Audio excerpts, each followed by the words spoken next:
What's up, guys? Welcome to June 9th as we dive into 1 Kings chapter 13, where it talks about a prophet that announces Jeroboam. At the Lord's command, a man of God from Judah went to Bethel, arriving there just as Jeroboam was approaching the altar to burn incense. Then at the Lord's command, he shouted, "Oh, altar, altar, this is what the Lord says. A child named Josiah will be born into the dynasty of David.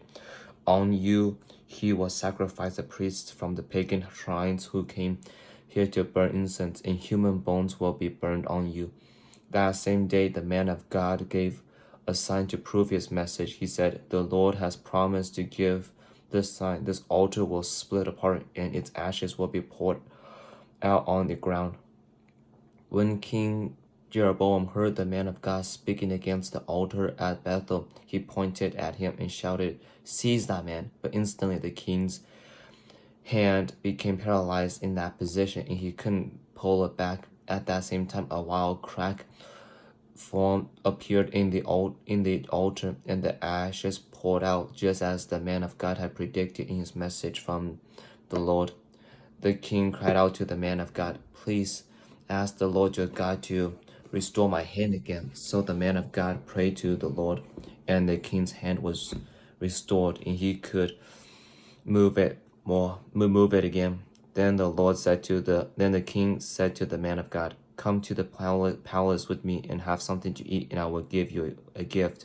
But the man of God said to the king, "Even if you gave me half of everything you own, I will not go with you. I will not eat or drink anything in this place, for the Lord gave me this command: you must not eat or drink anything while you are there, and do not return to Judah by the same way you came." So he left Bethel and went home another way. As he appeared, there was an old prophet living in Bethel, and his sons came home and told him what the man of God had done in Bethel that day. They also told their father what the man had said to the king. The old prophet asks them, "Which way did he go?" So they showed their father which road the man of God had taken. "Quick, saddle the donkey," the old man said.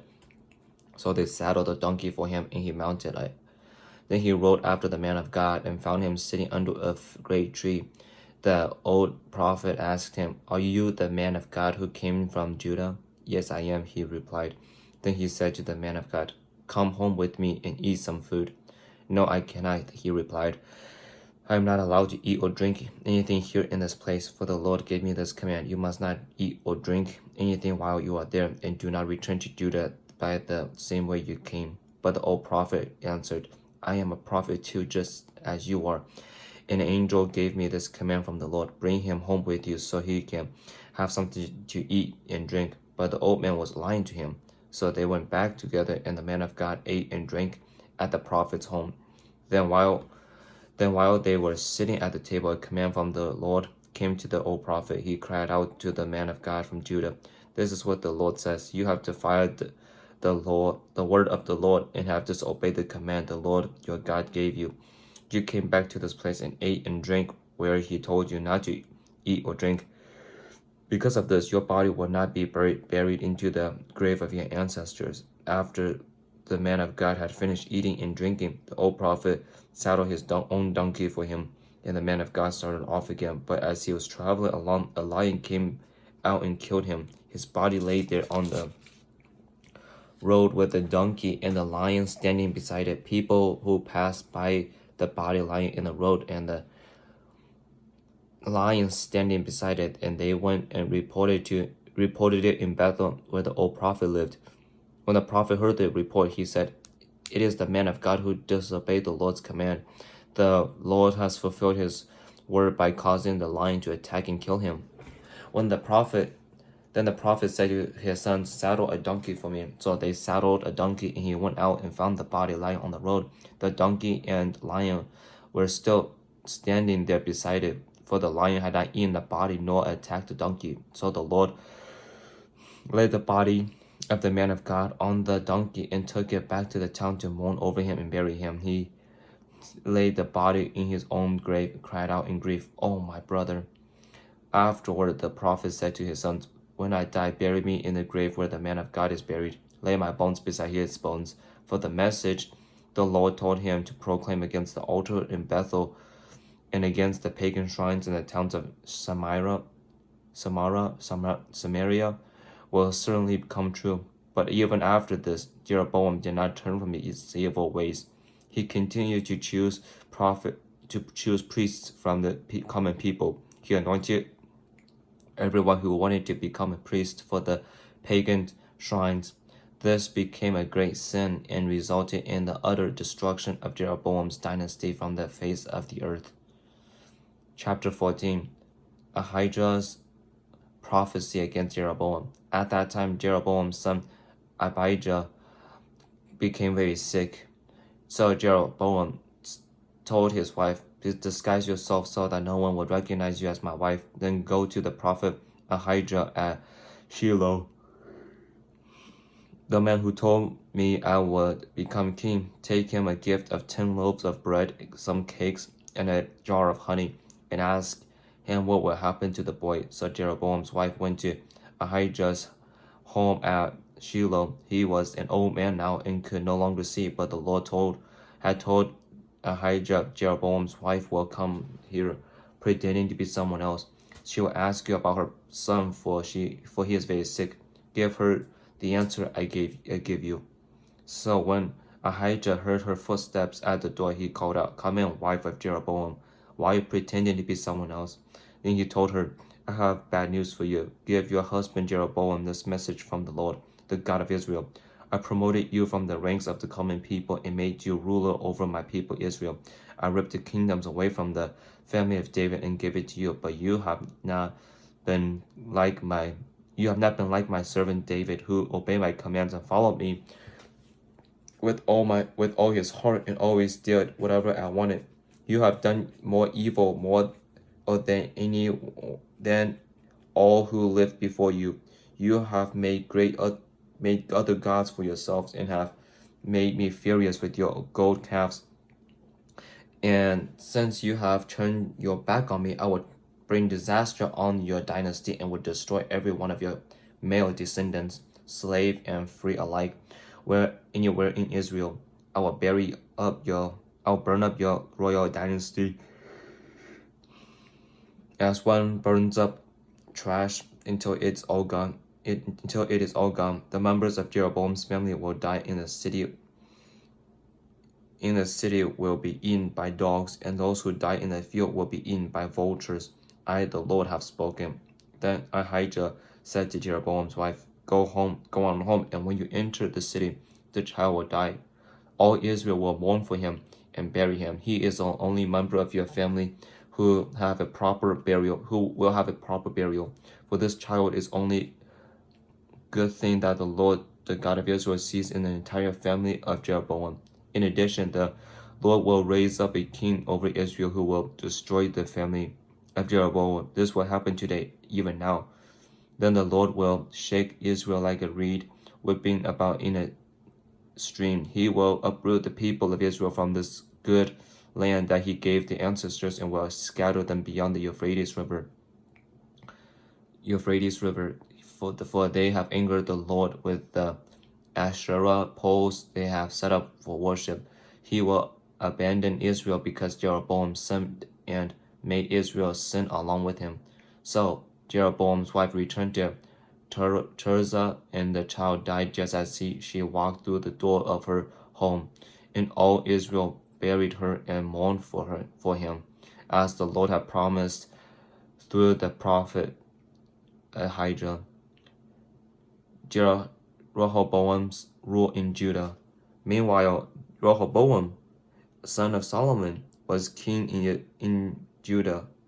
He was 41 years old when he became king, and he reigned 17 years in Jerusalem, the city the Lord had chosen from among all the tribes of Israel as the place to honor his name.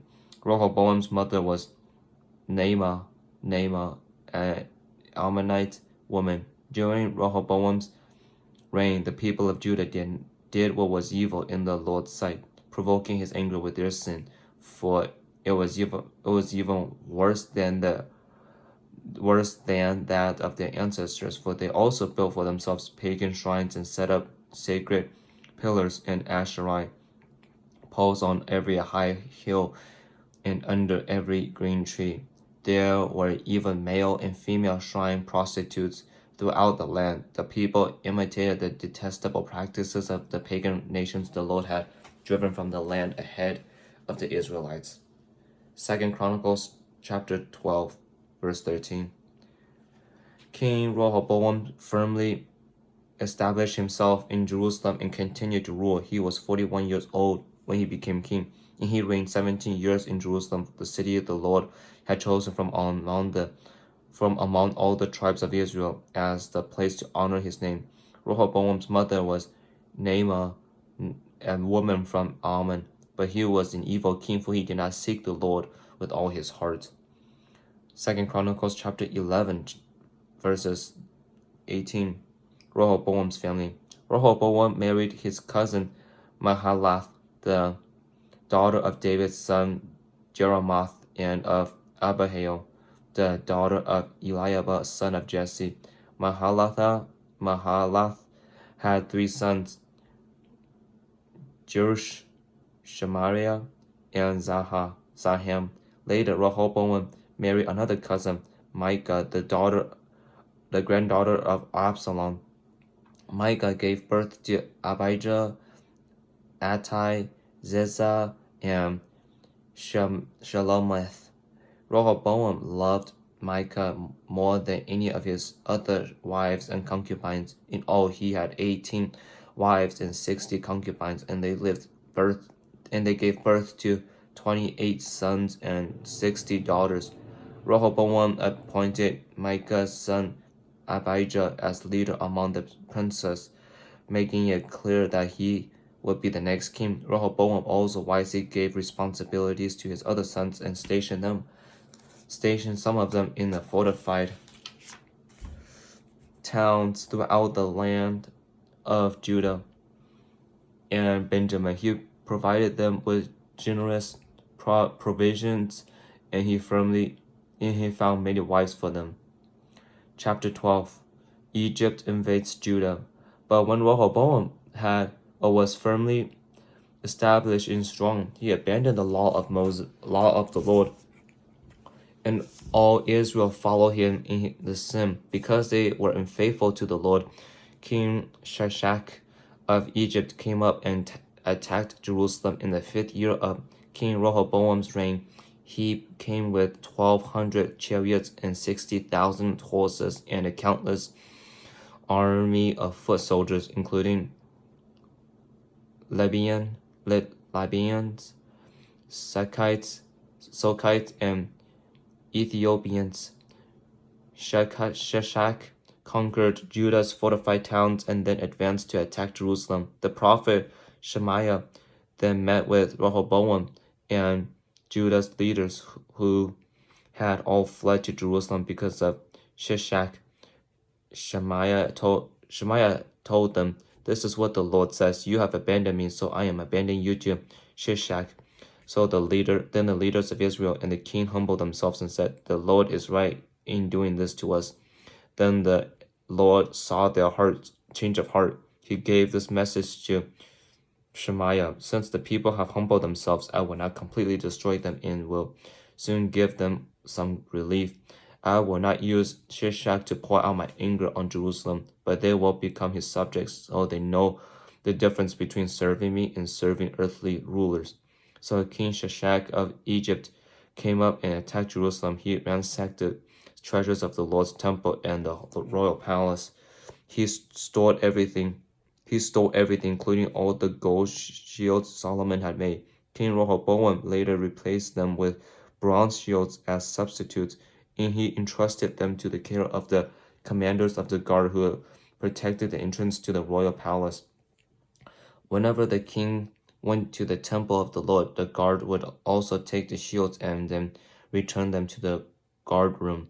Because Rehoboam humbled himself, the Lord's anger was not turned away, and he did not destroy him completely. There were still some good things in the land of Judah. 1 Kings chapter 14, verses 25 to 28. In the 5th year of Rehoboam's reign, King Shishak of Israel came up and attacked Jerusalem. He ransacked the treasures of the Lord's temple and royal palace. He stole everything, including all the gold shields Solomon had made. King Rehoboam had replaced them with bronze shields as substitutes, and he entrusted them to the care of the commanders of the guard who protected the entrance of the royal palace. Whenever the king went to the temple of the Lord, the guard would also take the shields and then return them to the guard room. 2 Chronicles chapter 12 verse 15.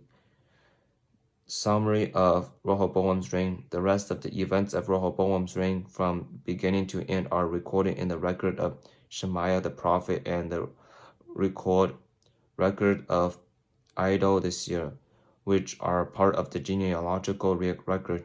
Rehoboam and Jeroboam were continually at war with each other. When Rehoboam died, he was buried in the city of David. Then his son Abijah became the next king. 1 Kings chapter 14 verse 29. The rest of the events in Rehoboam's reign and everything he did are recorded in the book of the history of the kings of Judah. There was constant war between Rehoboam and Jeroboam. When Rehoboam died, he was buried among his ancestors in the city of David. His mother was Naamah, an Ammonite woman, and his son Abijam became the next king. Chapter 15. Abijam rules in Judah. Abijam began to rule over Judah in the 18th year of Jeroboam's reign in Israel. He reigned in Jerusalem 3 years. His mother was Micah, the granddaughter of Absalom. He committed the same sins as his father before him, and he was unfaithful to the Lord his God, as his ancestor David had been. But for David's sake, the Lord his God, allow his descendants to continue ruling, shining like a lamp, and he gave Abijah a son to rule after him in Jerusalem. For David had done what was pleasing in the Lord's sight, and had obeyed the Lord's commands throughout his life, except in the affair concerning Uriah the Hittite. 2 Chronicles chapter 13. Abijah began to rule over Judah in the 18th year of Jeroboam's reign in Israel. He reigned in Jerusalem 3 years. His mother was Micah, the daughter of Uri from Gibeah. Then war broke out between Abijah and Jeroboam. Judah, led by King Abijah, field 400,000 selected warriors, while Jeroboam mustered 800 selected troops from Israel. When the army of Judah arrived in the hill country of Ephraim, Abijah stood on the Mount Zemariah and shouted to Jeroboam and all Israel, "Listen to me. Don't you realize that the Lord, the God of Israel, made a lasting covenant with David, giving him and his descendants the throne of Israel forever? Yet Jeroboam, son of Nebat, a mere servant of David's son Solomon, rebelled against his master. Then the whole gang of scoundrels joined him, defying Solomon's son Rehoboam when he was young and inexperienced and could not stand up to them. Do you really think you can stand against the kingdom of the Lord that is led by the descendants of David? You may have a vast army, and you have those gold calves that Jeroboam made as your gods, but you have chased away the priests of the Lord, the descendants of Aaron, and the Levites, and you have appointed your own priests just like pagan nations. You let anyone become a priest these days. Whoever comes to be dedicated with a young bull and 7 rams can become a priest of these so-called gods of yours.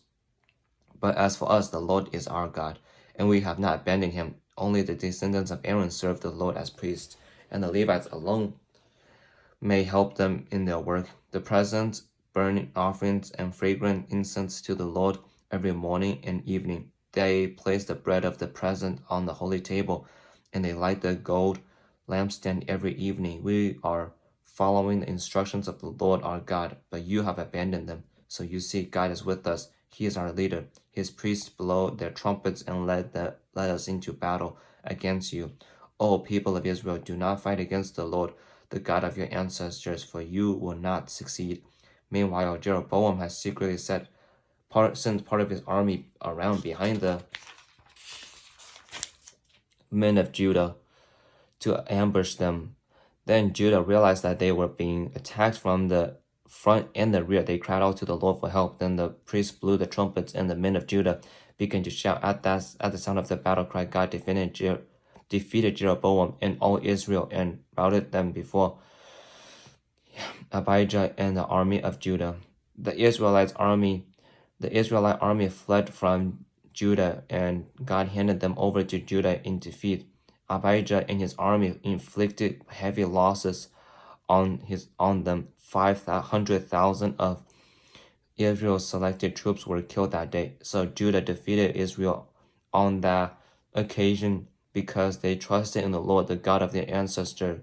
Abijah and his army pursued Jeroboam's troops and captured some of his towns, including Bethel, Jashana, and Ephron, along with their surrounding villages. So Jeroboam of Israel never regained his power during Abijah's lifetime, and finally the Lord struck him down and he died. Meanwhile, Abijah of Judah grew more and more powerful. He married 14 wives and had 22 sons and 22 sons and 16 daughters. The rest of the events of Abijah's reign, including his words and deeds, are recorded in the commentary of Iddo the prophet. 1 Kings chapter 15, verse 6 through 8. Then there was war between Abijam and Jeroboam throughout Abijam's reign. The rest of the events in Abijam's reign and everything he did are recorded in the book of the history of the kings of Judah. There was constant war between Abijam and Jeroboam. When Abijam died, he was buried in the city of David. Then his son Asa became the next king. 2 Chronicles chapter 14. Asa rules in Judah. When Abijah died, he was buried in the city of David. When his son Asa became the next king, there was peace in the land for 10 years. Then Asa did what was pleasing and good in the sight of the Lord his God. He removed the foreign altars and the pagan shrines. He smashed the sacred pillars and cut down the Asherah poles. He commanded the people of Judah to seek the Lord and God of their ancestors and to obey his law and his commands. Asa also removed the pagan shrines as well as the incense altars from every one of Judah's towns. So Asa's kingdom enjoyed a period of peace. During those peaceful years, he was able to build up the fortified towns throughout Judah. No one tried to make war against him at this time, for the Lord was giving him rest from his enemies. Asa told the people of Judah, "Let us build towns and fortify them with walls, towers, and gates and bars. The land is still ours, because we sought the Lord our God, and he has given us peace on every side." So they went ahead with these projects and brought them to completion. King Asa had an army of 300,000 warriors from the tribe of Benjamin, of Judah, armed with large shields and spears. He also had an army of 280,000 warriors from the tribe of Benjamin, armed with small shields and bows. Both armies were composed of well-trained fighting men. 1 Kings chapter 15, verse 9 through 15. Asa began to rule over Judah in the 20th year of Jeroboam's reign in Israel. He reigned in Jerusalem 41 years. His grandmother was Micah, the granddaughter of Absalom. Asa did what was pleasing in the Lord's sight, as his ancestor David had done. He had banished the male and female shrine prostitutes from the land and got rid of the idols his ancestors had made. He even deposed his grandmother Micah from her position as queen mother because she had made an absent Asherah pole. He cut down her absinthe pole and burned it in the Kidron Valley. Although the pagan shrines were not removed, Asa's heart remained completely faithful to the Lord throughout his life. He brought into the temple of the Lord the silver and gold and the various items that he and his father had dedicated. First Kings chapter 14, verses 19 to 20. The end of Jeroboam's reign. The rest of the events in Jeroboam's reign, including all his wars and how he ruled, are recorded in the book of the history of the kings of Israel. Jeroboam ruled in Israel 22 years. Jeroboam died. His son Nadab became the next king. 1 Kings chapter 15, verses 25 to 26. Nadab, son of Jeroboam, began to rule over Israel in the second year of King Asa's reign in Judah. He reigned in Israel 2 years, but he did what was evil in the Lord's sight and followed the example of his father in continuing the sins that Jeroboam had led Israel to commit. Baasha rules in Israel. Then Baasha, son of Ahijah from the tribe of Issachar, plotted against Nadab and assassinated him while he and the Israelite army were laying siege to the Philistine town of Gibbethon. Baasha killed Nadab in the third year of King Asa's reign in Judah, and he became the next king of Israel. He immediately slaughtered all the descendants of King Jeroboam, so that now one of the royal family was left, just as the Lord had promised concerning Jeroboam by the prophet of Ahijah from Shiloh. This was done because Jeroboam had provoked the anger of the Lord, the God of Israel, by the sins he committed and the sins he had led Israel to commit. The rest of the events in Nadab's reign and everything he did are recorded in the book of history of the kings of Israel. There was constant war between King Asa of Judah and King Baasha of Israel. Baasha, son of Ahijah, began to rule over all Israel in the third year of King Asa's reign in Judah. Baasha reigned in Tirzah 24 years, but he did what was evil in the Lord's sight and followed the example of Jeroboam, continuing the sins that Jeroboam had led Israel to commit. 2 Chronicles chapter 14, verses 9 through 15. Early years of Asa's reign. Once an Ethiopian named Zara attacked Judah with an army of 1 million men and 300 chariots. They advanced to the town of Mirashah. So Asa deployed his armies for battle in the valley of Mirashah. Then Asa cried out to the Lord his God, "O God, no one but you can help the powerless against the mighty. Help us, O Lord our God, for we trust in you alone. It is in your name that we have come against this vast horde. O Lord, you are our God. Do not let mere men prevail against you." So the Lord defeated the Ethiopians in the presence of Asa and the army of Judah, and the army fled. Asa and his army pursued them as far as Gara, and so many Ethiopians fell as they were unable to rally. They were destroyed by the Lord and his army, and the army of Judah carried off a vast amount of plunder. When they were at Gerar, they attacked all the towns in that area, and terror from the Lord came upon the people there.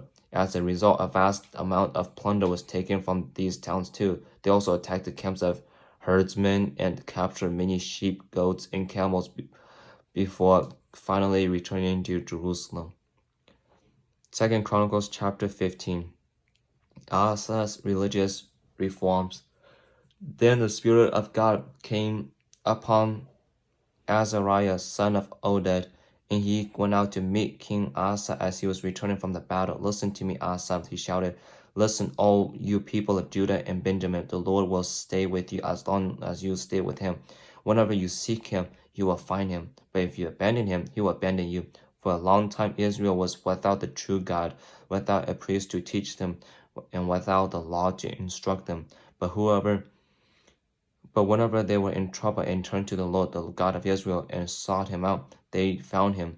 During those dark times, it was not safe to travel. Problems troubled the people of every land. Nation fought against nation, and city against city. For God was troubling them with every kind of problem. But as for you, be strong and courageous, for your work will be rewarded. When Asa heard this message from Azariah the prophet, he took courage and removed all the detestable idols from the land of Judah and Benjamin and in the town he had captured in the hill country of Ephraim. And he repaired the altar of the Lord which stood in front of stood in the entrance room of the Lord's temple. Then Asa called together all the people of Judah and Benjamin, along with the people of Ephraim, Manasseh, and Simeon, who had settled among them. For many from Israel had moved to Judah during Asa's reign when they saw that the Lord his God was with him. The people gathered at Jerusalem in late spring during the 15th year of Asa's reign.